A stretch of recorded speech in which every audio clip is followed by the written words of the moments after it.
আমার অনিয়মিত মাসিক আর একটু অলসতার কারণে মানে ফজরের নামাজ 10 দিনটা কাজা হয়ে গেছে।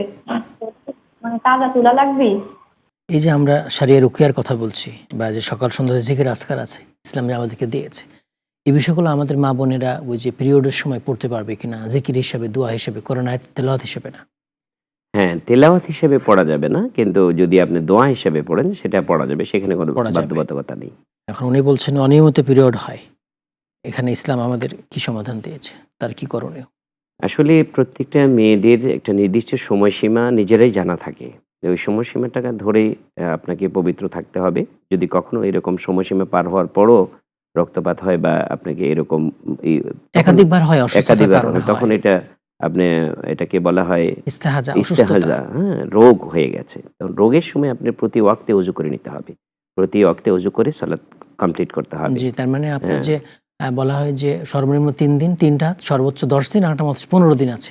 জি, জি। মাসের অধিকাংশ দিন যদি আপনি অসুস্থ থাকেন, পিরিয়ডে থাকেন, তাহলে এটা অসুস্থ বলে গণ্য হবে, অসুস্থতা। এরপরে আপনি গোসল করে, প্যাড ব্যবহার করে আপনি সবকিছু করতে পারবেন।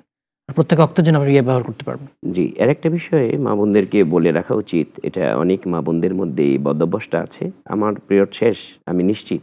তারপর আমি অলসতা করি গোসল করার ভয়ে, যে আমি ধরেন ফজরের আগে আমার পিরিয়ড শেষ হয়ে গেছে। আমি ফজরের সালাতটা শীতের দিন। এখন চিন্তা করছি অলসতায় গোসল করব, এত ঝামেলা দরকারটা কি? জোহরে পড়ব বা জোহরে আপনি সেরে নেব। এই যে অলসতার কারণে আপনার জানা নেই, হতে পারে ফজরে আপনার জীবনের শেষ এবং ওয়াক্ত। আপনি ওই সালাতটা পড়তে হবে, এবং ফজর এই পড়তে হবে। সালাতটা আপনাকে কাজা করতে হবে, পড়তে হবে। কাজাটা কিন্তু আপনার ইসলামে অ্যালাউ করে, কিন্তু জি। এটাকে উৎসাহিত করে না। আপনি কাজা রাখেন, এটাকে ইসলাম উৎসাহিত করে না। আর কাজাটা কি? কাজা তো রাখার অপশন নাই। কারণ আপনি কি ব্যস্ততা?